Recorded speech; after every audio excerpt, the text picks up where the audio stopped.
Hello again. I hope your days since we've chatted have been productive and that you're finding our introduction to Islam a challenging and informative time together.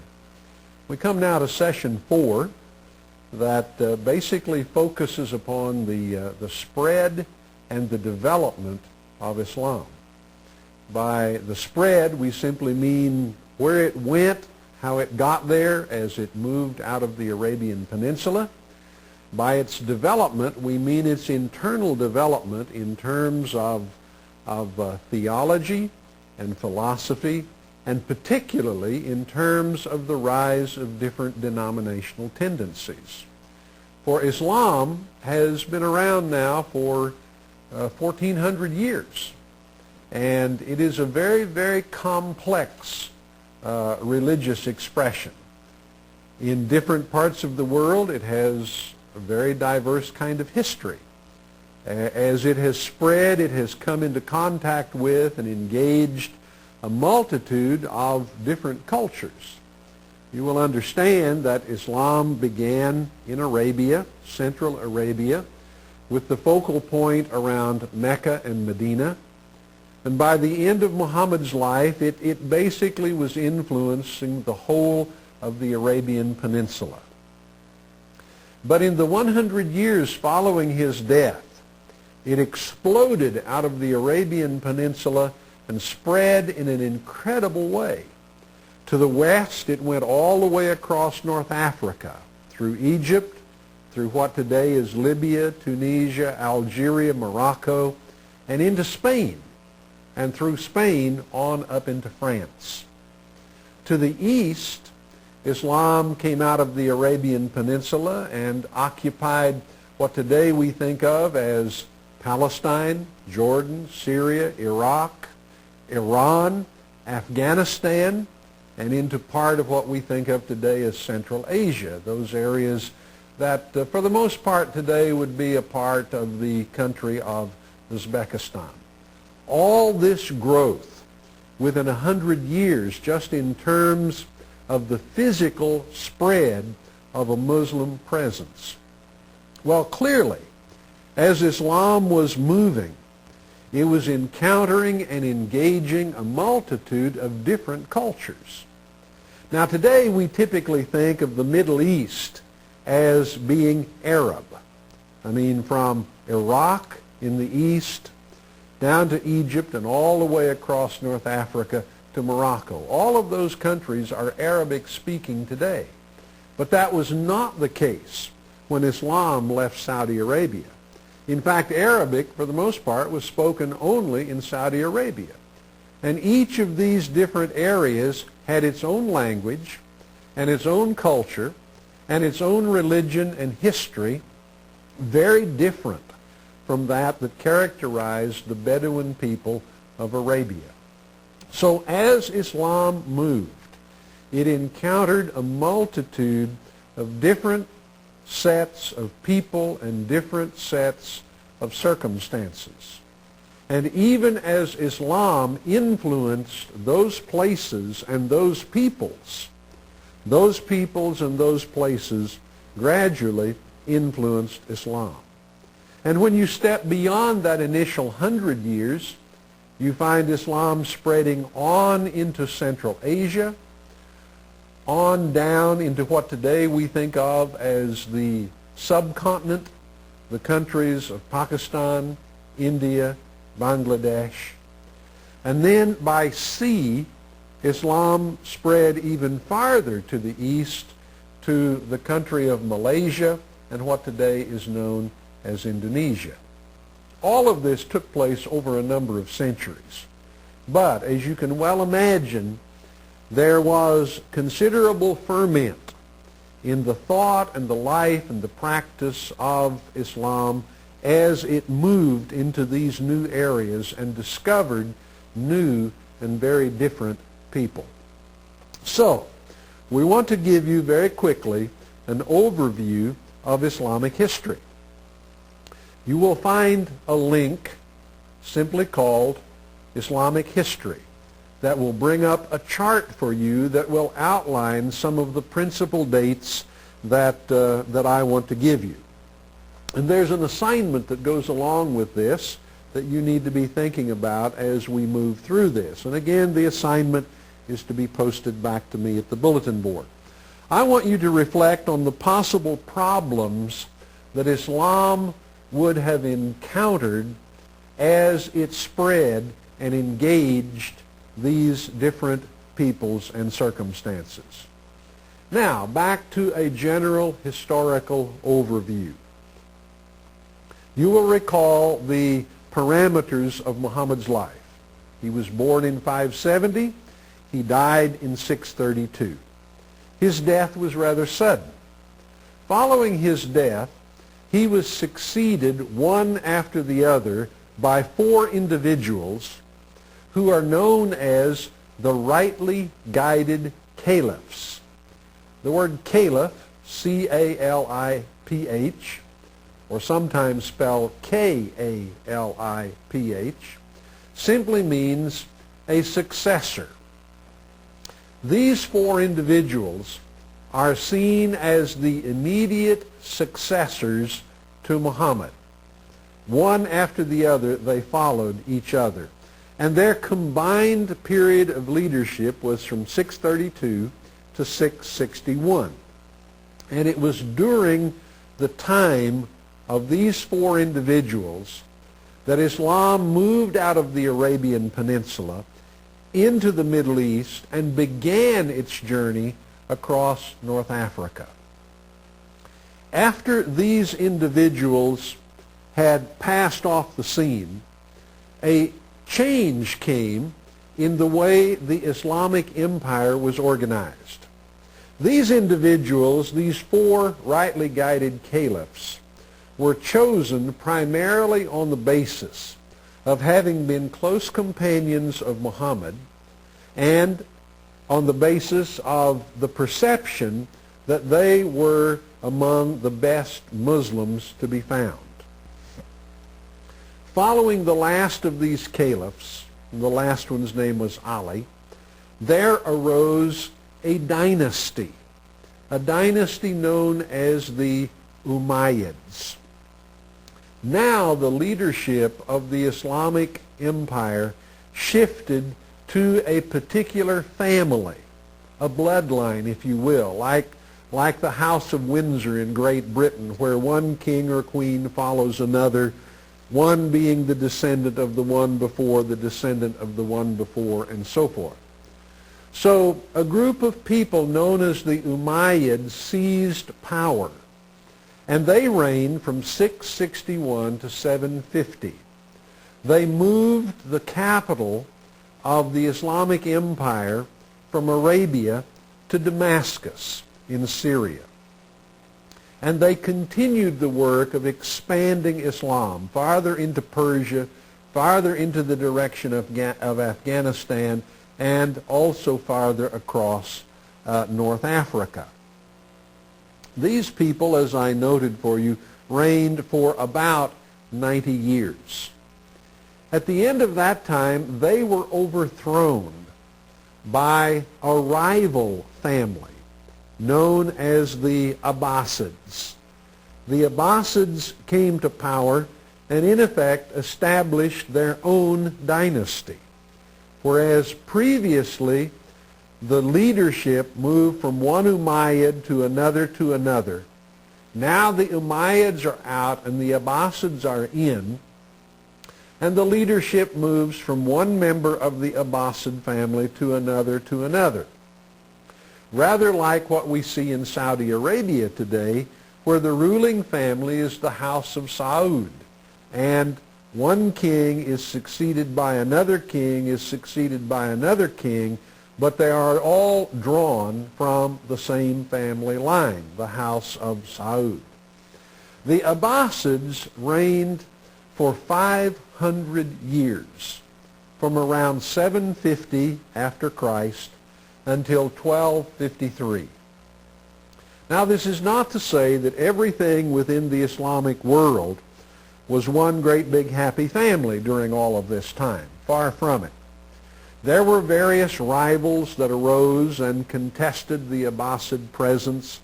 and sometimes were able to pull off little slices of the Islamic empire out on the edge.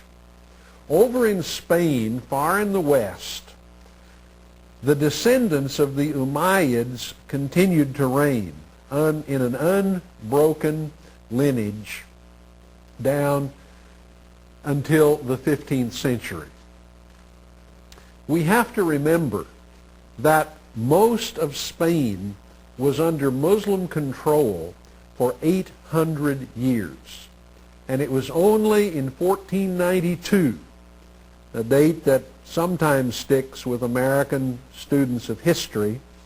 You remember the little ditty, 1492, Columbus sailed the blue. Well, 1492 was not only the year of Columbus's voyage, but the year when the last Muslims were driven out of Spain. And thus, after 800 years of Muslim occupation, Spain once again came under the control of Spanish leadership, who were traditionally Catholic. In any case, you had situations like the Umayyads in Spain, who continued to go their own way even though the Abbasids controlled the majority of the Islamic world. In 1253, the Abbasid dynasty was brought to an end. This was the date of the Mongol invasion. The Mongols were an Asian people coming out of what today is Mongolia and the Siberian region of the USSR. They had moved across Central Asia and down into the Middle East, much like a tornado, destroying most everything in their pathway. And in 1253, they reached Baghdad, overthrew it, destroyed the city, and put an end to the Abbasid Empire. Within a very few years, they had withdrawn back into Central Asia and were merely a memory, except for the devastation that they left behind. Following that particular time, the Islamic world was divided into a series of rival kingdoms. At one time, a group known as the Fatimids ruled out of the country of Egypt and controlled a portion of North Africa and part of the Middle East. Later, a group by the name of the Mamluks came to power. These people were, in fact, the descendants of mercenary soldiers and slaves that the previous rulers had brought in order to serve them and to defend them. And as often happens in history, when outsiders are brought in to be the military, to be, as it were, the palace guard of the ruling class, sooner or later the guards decide, why should we be serving? We have the weapons. Let's throw them out and take power for ourselves. And that's simply what happened when the Mamluks came to power in Egypt. Thus, they continued to dominate part of the Muslim world on up into the 16th century. It was somewhere around 1543 that you have the beginning of the development of the next big Islamic empire, the Ottoman Empire. In this case, however, the rulers were not Arabs, but were Turkish. And the center of authority and governance was at Istanbul, old Constantinople, which had fallen a few years earlier to the Turks. At the height of their power, the Turkish Empire took in much of North Africa, much of Eastern Europe, all of what we think of as Turkey and the Middle East, the Arabian Peninsula, and considerable territory around the Black and Caspian Seas, encroaching up into the modern country of Russia. In the East, a dynasty, an independent dynasty, had arisen in India, known as the Mughals. The Mughals continued into power for several centuries until they were gradually overthrown as the result of British colonization of that part of the world. in the 18th and 19th centuries. The Turkish Ottoman Empire came to an end once and for all with the First World War. Following the First World War, almost every Muslim area in the world came under Western colonial domination. Much of Africa, Muslim areas divided up between Spain and France and Great Britain. The Middle East basically divided between France and Britain.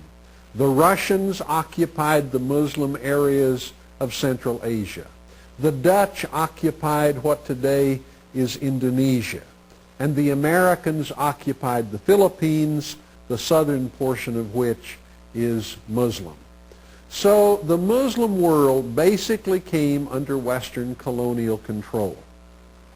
This lasted for about half a century.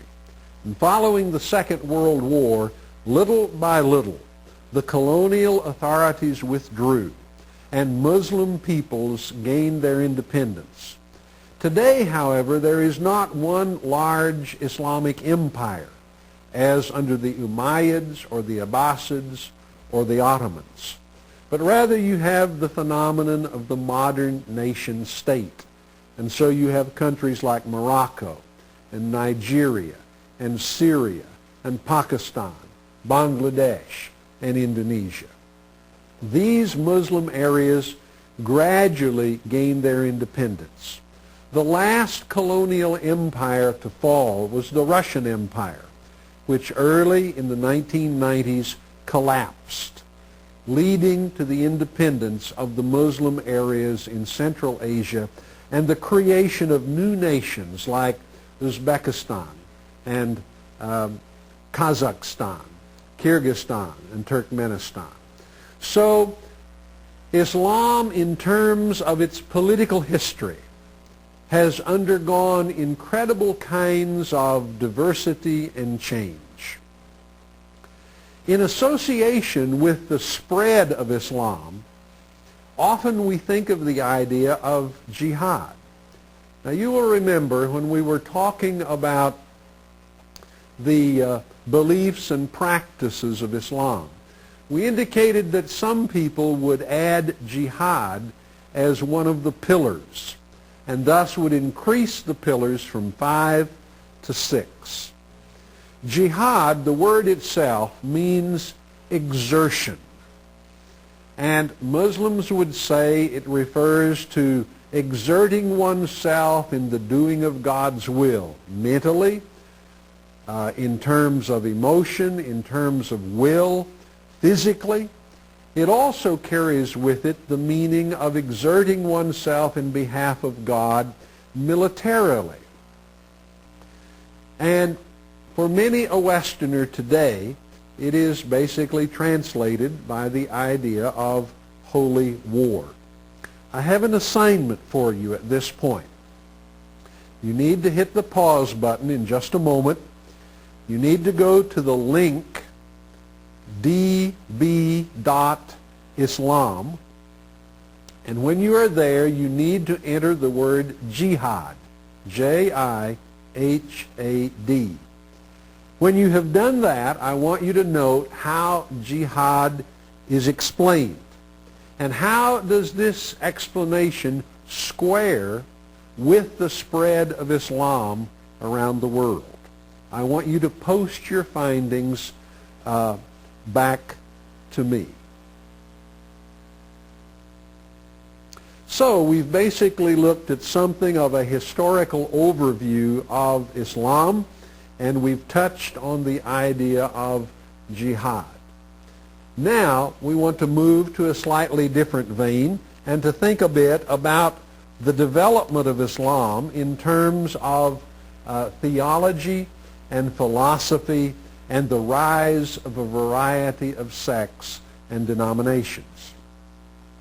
Within the history of Islam, there have been a number of different kinds of theological and philosophical conversations, confrontations, and divisions. Islam has debated some major questions theologically in the course of its existence.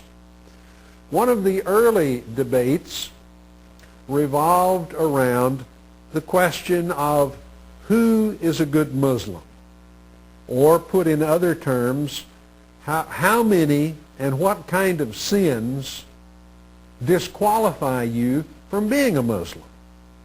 On the one hand, there was a group that basically said everyone must keep the law down to the last letter, dotting every I and crossing every T. And the failure at any one point disqualified one from being a Muslim. On the other hand, there was a party that basically said, well, now if you put that kind of principle into practice, it's going to lead to social chaos. Everybody's going to be judging everybody, and everybody's going to be seeking to excommunicate everybody except themselves. And any sense of harmony or community is going to completely collapse. Therefore, we ought to defer the question of who's really a devout Muslim to God. Let God decide that, and let him decide that during the day of judgment. As long as a person acknowledges the confession, the creed, namely, there is no God but God, and Muhammad is the messenger of God, that's enough. They are a Muslim, and we simply go on and encourage them and affirm them as a part of the community. You can imagine the kind of destruction that this sort of debate would have created. And it in fact fragmented Islam, as some literalists who were very rigid in their definition of the true Muslim stood their ground and in effect opposed everyone else. Another question that was debated was, to what extent are human beings free, and to what extent has God predetermined or predestined everything? In the course of that debate, over time, those who tended toward the acceptance of the idea of God's determination of most everything in life came to prevail. I've mentioned to you earlier that in modern times this discussion has been reopened, with a number of people arguing in favor of greater freedom of will. Oh yes, back to the earlier discussion about who's a good Muslim. The prevailing opinion through the course of Islamic history was the opinion of those who said we will defer to God.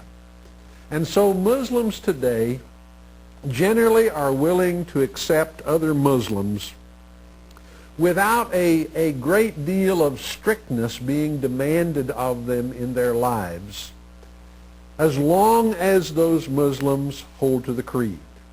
Now today you do find some extreme fundamentalists who are very much like their brethren from centuries before, who are determined that all Muslims are going to live by the very last letter of the law. Another debate that took place was the nature of the Quran. Is the Quran eternal, or is the Quran something that God has created in time? Yet another debate revolved around the question of the attributes or the qualities of God. Are they fundamentally a part of God, or are they something that remains separate from God? Both these discussions, the nature of the Quran and the nature of the attributes of God, had to do with the issue of the oneness of God. The struggle, how to maintain the idea that there is one God and that God is one, and yet also have an eternal Quran, which sounds like a second eternal thing, and have attributes of God which can be talked about as separate and apart from God, and yet if oneness is going to be maintained, they have to be fundamentally a part of God. Now, from our perspective, all of that may seem to be rather like splitting hairs. But in some ways, it's significant in terms of the questions that are being addressed. The point in this is Islam was developing little by little, coming to a variety of theological conclusions with regard to certain propositions or positions that had to do with theological thought. In the course of Islam's development, you find diversity arising that takes expression in a multitude of different ways. You will find a link that you can go to at your convenience that will simply be labeled diversity, and it will outline for you the things that I'm going to say to you. Diversity within Islam is a reality, and it takes many forms. There is ethnic diversity. This simply means that within a given country, Pakistan for example, you have a multitude of different peoples, ethnic groups, who are diverse from one another, and linguistically, culturally, in terms of their history, and sometimes in some slight details in terms of the way they practice Islam. They tend to stay together within their own particular groups. Punjabis who come from the Punjab region in the north speak their own language, marry among their own people, live in their own style, wear their own dress, eat their own food, which in some particulars is different from others within Pakistan. This is true among the ethnic groups to be found within Islam. There also are denominational differences. The two main denominations within Islam are the Sunni and the Shia, or the Shiites. Again, you can go to a link labeled diversity and bring up a chart which you can print out, which will illustrate in the form of a graph some of the different denominations that have developed within Islam. Now, as Muslims talk to non-Muslims, they like to say Islam is united. They, in effect, tend to minimize any differences. They would say Sunni and Shia. Well, it really doesn't matter. We're all simply Muslim. And yet there are fundamental differences between Sunni and Shia. They revolve around several issues that are critical to Islamic life. One, which is a moot point today, that is, it simply doesn't have much to do with reality today, has to do with the question of how do you choose the one who would succeed Muhammad. The reason this question is more or less irrelevant today is because there is no successor. You remember the first four successors as the rightly guided caliphs. When the Umayyads came to power, they claimed the title caliph. When the Abbasids came to power, they claimed the title caliph. When the Ottomans came to power, they claimed the title caliph. But in the 1920s, the caliphate came to an end. It was abolished by Kemal Ataturk, who is seen as the founder of the modern country of Turkey. So, for the last 70 plus years, there has been no caliph, no successor. So in one sense, the question is irrelevant. On the other hand, it's a very, very live issue because it was the source of division within Islam. One group contended that in choosing the successor, you pick the best Muslim. Thus, theoretically, any Muslim could be the caliph. The other group contended in choosing the successor, you pick the best Muslim who is a blood relative of Muhammad. Well, you can see the difference. One group opens the selection process to the whole Muslim world. These are the Sunnis. Another group limits it rather narrowly to those who could claim some sort of blood kinship with Muhammad. These are the Shiites. Hence, conflict between the two groups. You can imagine that every successor who was chosen, who was not a blood relative of Muhammad, was opposed and rejected by the Shiites. And you can imagine that every successor that the Shiites would have proposed on the basis of blood lineage might have been rejected by the Sunni. Now, as I said, this is an irrelevant question today, except that people have long memories. And a lot of bad feeling was engendered and maintained through the centuries over this issue and between these two groups. So, when Muslims say there's really no difference between Sunni and Shiite, they in effect are covering over the feelings and the history behind those feelings that animate many Muslims. There's a second point of difference. Let me put it in terms of Christian conversation. If someone said to you, how do you know the will of God for your life? You might have to think about that. But at some point, you probably would say, well, you need to consult what's written. And by saying that, you would mean you need to consult the Bible. You need to see what God has said. Within Sunni Shiite circles, this same discussion came up. And the Sunnis basically would respond, you consult what is written. And by what is written, they mean the Quran and the Hadith, the traditions. The Shiites, on the other hand, if asked, how do you know the will of God for your life, would respond, you consult what is written, meaning the Quran and the traditions, and you listen to the living voice of God. Ah, the living voice of God.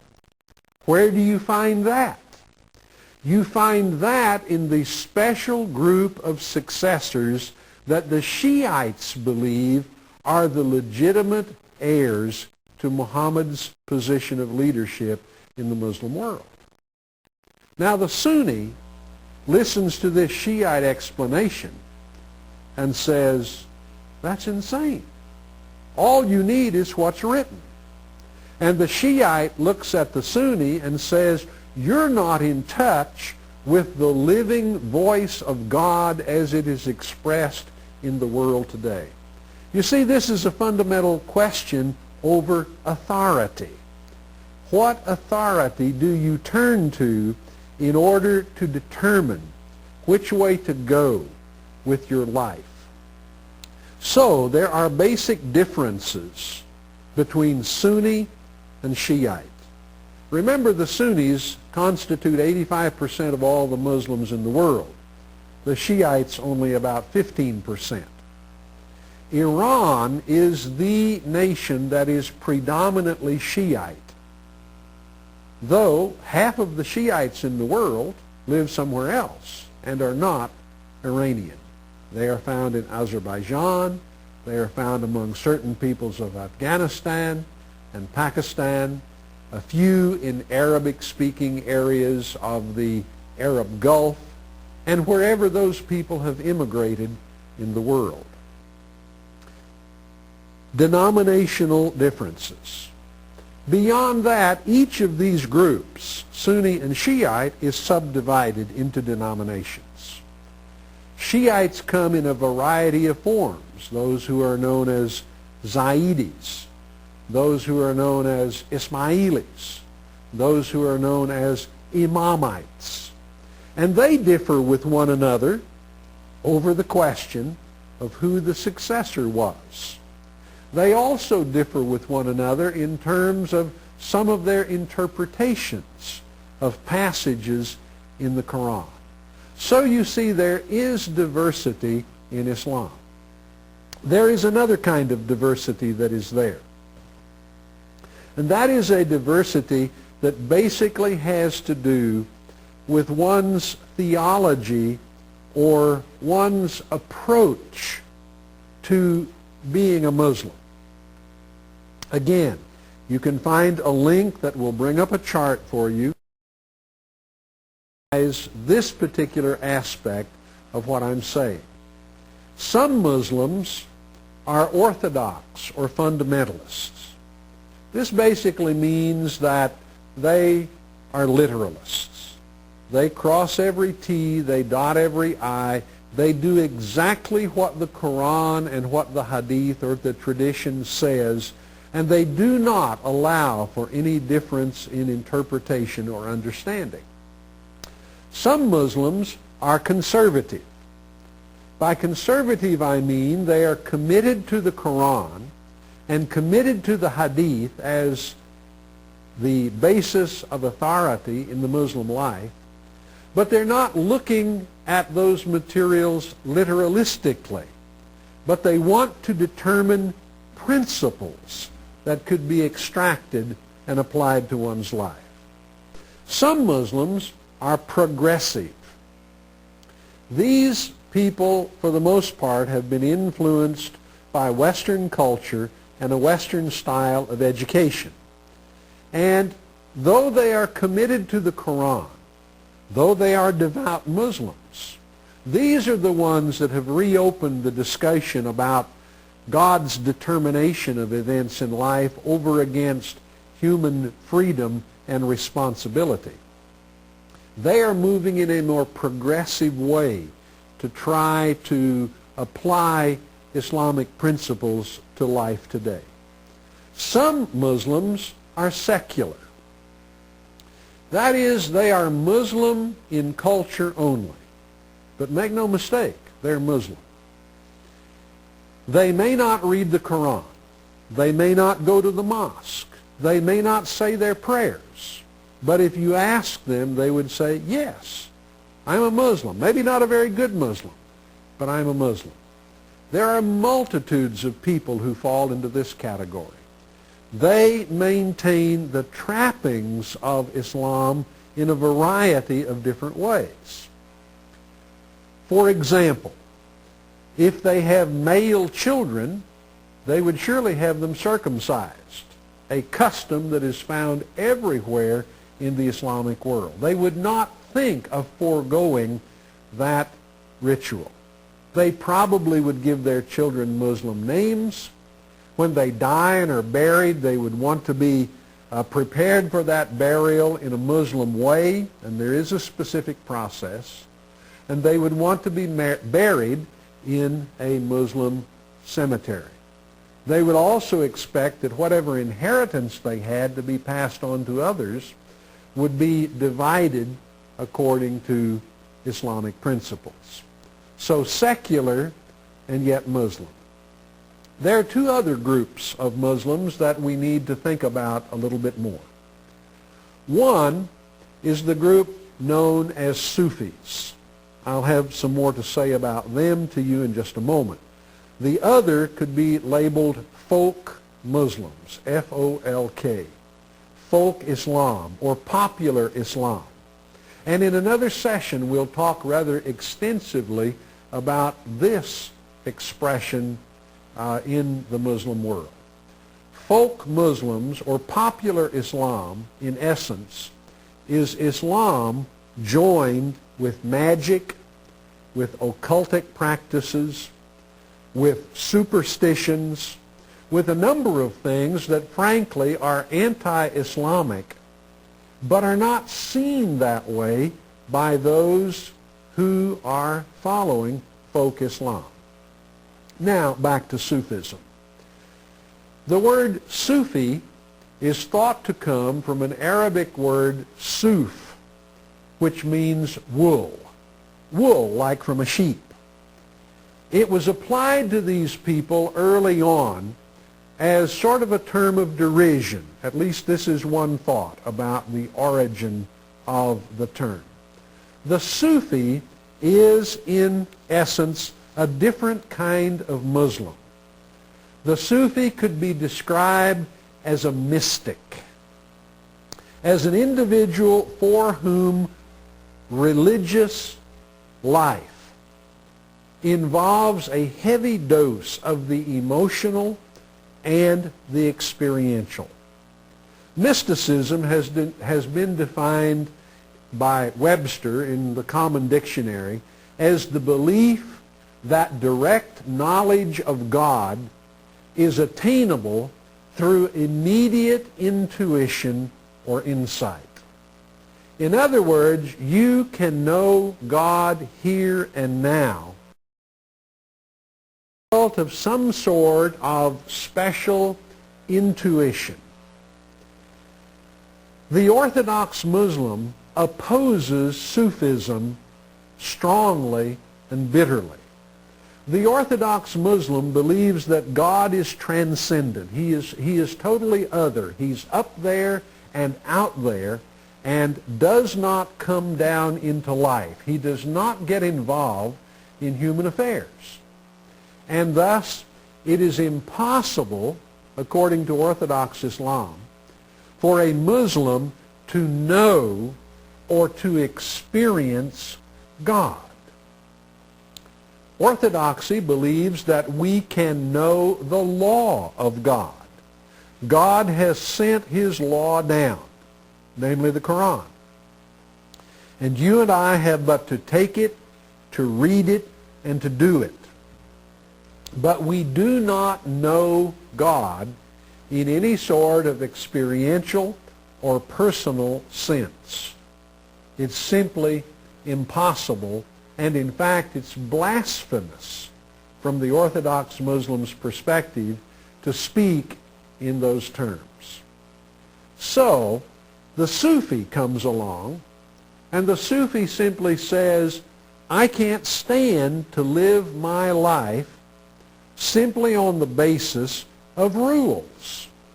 Do this, don't do that. I need to know and experience something spiritual, something transcendent.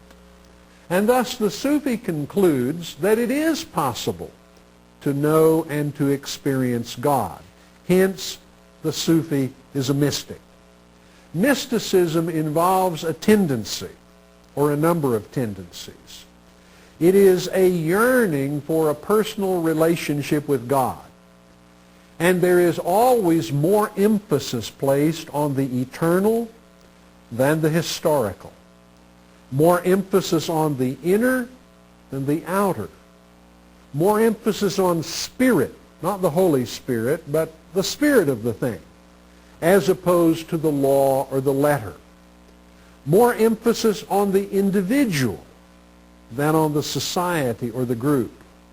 More emphasis on heart than behavior.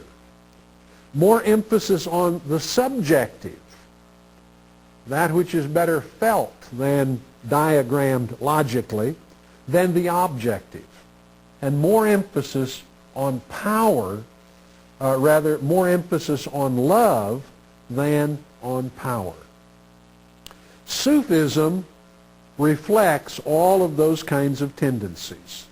Now again, there is a link where you can call up a chart that basically sets out the very things I've just said, and it is labeled mysticism.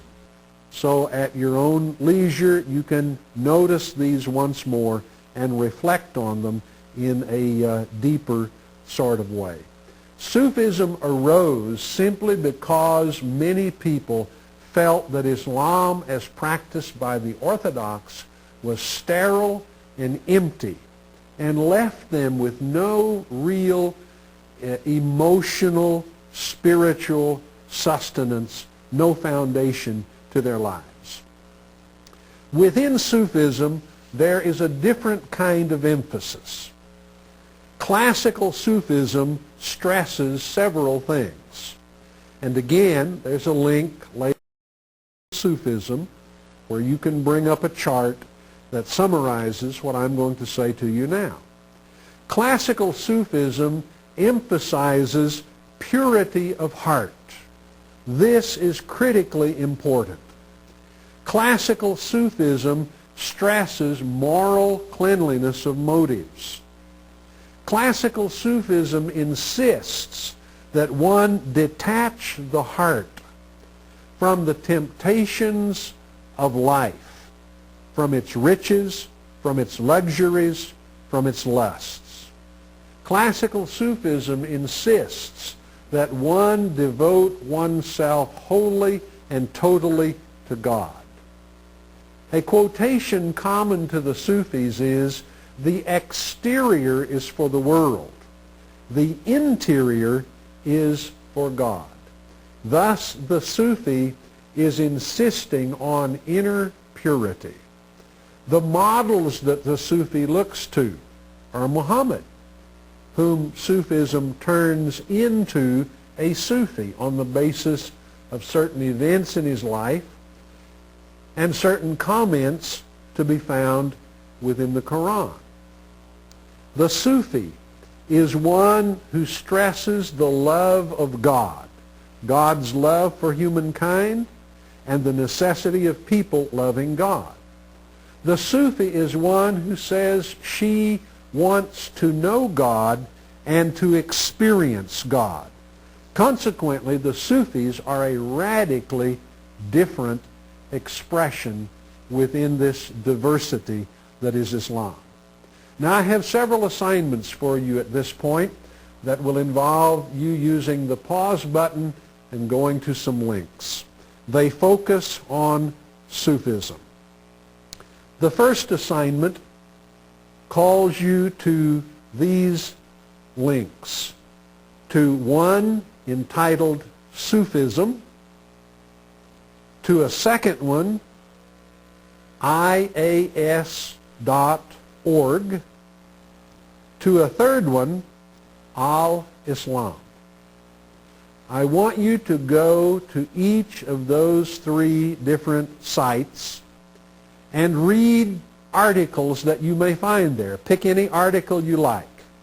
They will deal with Sufism. I want you to post back to me any surprises you encounter there and any critique that you might have of what is being said.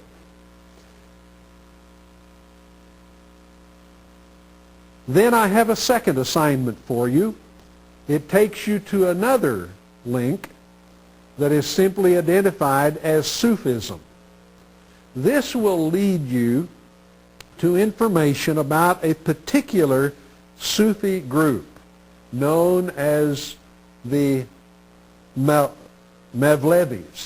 The Mevlevis are the whirling dervishes. Material will be there about them, their belief, and even illustrations of a dervish service. I want you to check that out and post back to me any impressions that you have from looking at that. Well, in this session then, we've touched on the spread and the development of Islam, and in particular have noted the rise of denominations and different diverse theological expressions. We'll stop here, begin again in the next lesson, moving on in our introduction to Islam.